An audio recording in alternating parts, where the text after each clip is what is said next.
Assalamualaikum warahmatullahi wabarakatuh. Perkenalkan, nama saya Jahan Istiqomah dari B4 2017 kelas malam. Pada kesempatan kali ini saya akan menjelaskan mengenai analisis dan desain pekerjaan. Desain pekerjaan merupakan salah satu komponen paling penting dalam manajemen sumber daya manusia. Desain pekerjaan merupakan jembatan atau penghubung antara karyawan dengan organisasi. Dalam mendesain suatu pekerjaan, hendaknya memperhatikan hubungan antar teknologi dengan manusia. Selain itu, juga harus dapat memfasilitasi pencapaian tujuan perusahaan serta mengetahui kapasitas dan kebutuhan karyawan yang melaksanakan tugas tersebut. Ada beberapa cara dalam mendesain pekerjaan, di antaranya yakni yang pertama adalah pilih pekerjaan yang akan diperbaiki. Yang kedua, dapatkan semua data atau fakta mengenai pekerjaan tersebut. Yang ketiga, pertanyakan setiap rincian pekerjaan dari masing-masing bidang pekerjaan. Yang keempat, hasilkan alternatif dan perkembangan metode kerja yang lebih baik untuk mendapatkan desain pekerjaan yang paling efektif dan efisien. Dan yang kelima adalah terapkan perbaikan tersebut.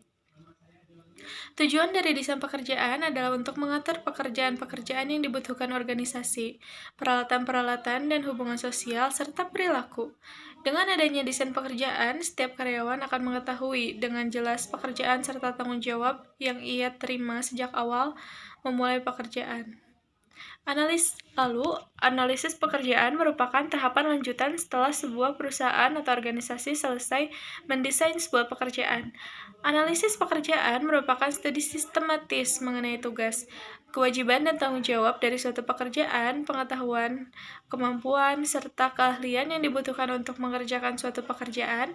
Secara umum, analisis pekerjaan juga merupakan bagian dari analisis jabatan. Analisis jabatan merupakan suatu proses untuk mengidentifikasi dan menentukan secara rinci tugas-tugas dan persyaratan dari suatu jabatan tertentu. Ada 3 tahapan dalam analisis pekerjaan. Yang pertama adalah mengumpulkan informasi. Yang kedua adalah menganalisis dan mengelola informasi jabatan. Yang ketiga adalah menyusun informasi jabatan dalam suatu format yang berlaku. Lalu, analisis pekerjaan mengandung beberapa unsur. Di antaranya adalah what, why, how, dan skill. What, mengenai apa yang harus dikerjakan oleh karyawan maupun atasan. Why, mengenai mengapa tugas tersebut dilakukan. How, mengenai bagaimana mengerjakan tugas tersebut. Dan skill, mengenai keterampilan apa yang diperlukan untuk menunjang penyelesaiannya tugas.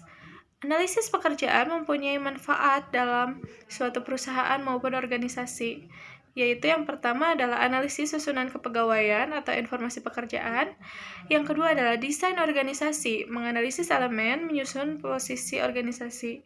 Yang ketiga adalah redesign pekerjaan, yaitu untuk meningkatkan metode pekerja, mengurangi kesalahan, eliminasi yang tidak perlu, serta untuk memperbaiki kinerja. Analisis jabatan merupakan identifikasi dan inventarisasi berbagai macam jabatan yang dibutuhkan oleh suatu organisasi untuk mencapai tujuan. Analisis jabatan akan menghasilkan peta jabatan. Peta ini menggambarkan uraian tugas maupun tanggung jawab di setiap bidang pekerjaan secara jelas dan rinci. Yang pertama adalah job description atau uraian pekerjaan. Merupakan suatu catatan yang sistematis tentang tugas, wewenang, dan tanggung jawab suatu jabatan tertentu yang didefinisikan berdasarkan fakta-fakta yang ada. Job description harus dapat menjelaskan dan berfokus pada pekerjaan itu sendiri, dan bukan kepada personil yang mengisi pekerjaan tersebut. Lalu manfaat adanya job description bagi organisasi antara lain adalah yang pertama, bagi atasan, untuk dapat memaksimalkan peran dan tanggung jawab bawahan dalam melaksanakan pekerjaan. Yang kedua adalah pemimpin organisasi. Sebagai pemimpin, untuk dapat memimpin dan memberikan motivasi agar setiap personil sebagai pemegang jabatan menghasilkan kinerja yang optimal. Yang ketiga adalah pemegang jabatan, sebagai panduan dan pedoman kerja, serta mengetahui apa yang harus dilakukan dan diterapkan oleh organisasi. Yang keempat adalah perekrut. Dalam proses rekrutmen personil, bagian perekrut dapat mengetahui kandidat yang tepat dan paling cocok sesuai kebutuhan jabatan. Yang kelima adalah trainer, untuk mengetahui kebutuhan pelatihan bagi pemegang jabatan dengan kebutuhan yang spesifik secara langsung berdampak terhadap peningkatan kinerja pemegang jabatan. Yang keenam adalah asesor. Dalam kaitan pengukuran kinerja, asesor dapat melakukan analisis terhadap pemegang jabatan dengan menggunakan tools seperti competence assessment dan in-depth interview. Nomor 7 adalah perencanaan karir, succession planner. Untuk menempatkan individual sesuai peran, tanggung jawab, dan kebutuhan organisasi. Yang kedelapan adalah perencanaan dan pengembangan organisasi atau organization development and planner. Untuk membuat perencanaan pengembangan organisasi yang membutuhkan pemahaman tentang jabatan dan jenis peran atau tanggung jawab yang diperlukan. Yang kesembilan adalah job evaluator, untuk membobot jabatan dan membandingkan jabatan lain di dalam organisasi. Yang kedua adalah job specification atau spesifikasi jabatan.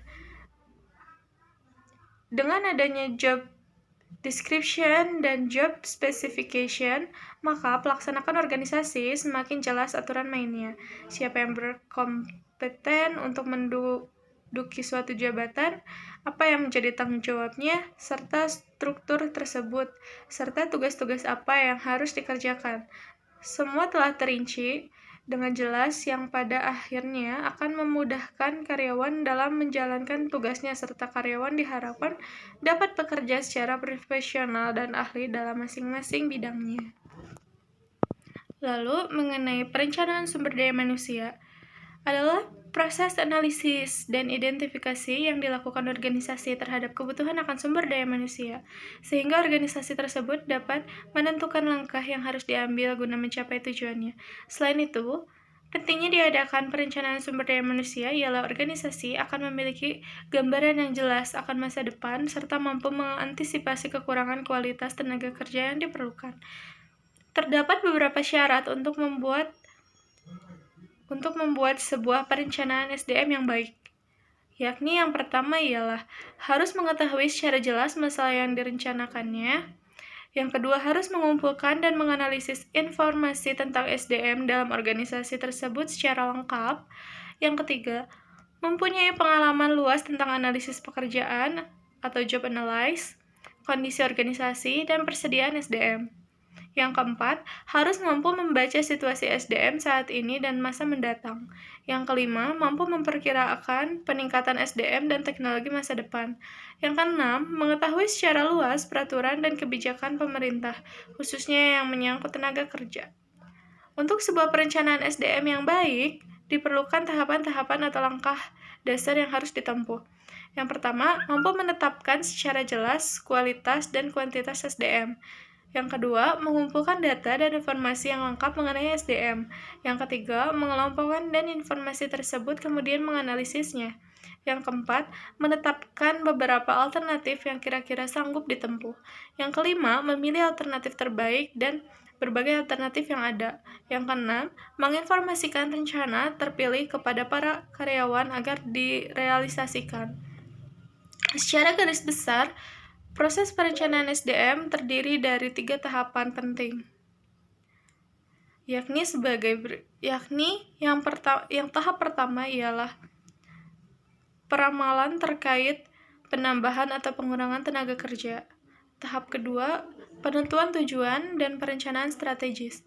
Yang ketiga, penerapan program dan evaluasi. Mungkin cukup sekian yang dapat saya sampaikan pada kesempatan kali ini. Mohon maaf bila banyak kekurangan dan banyak kesalahan.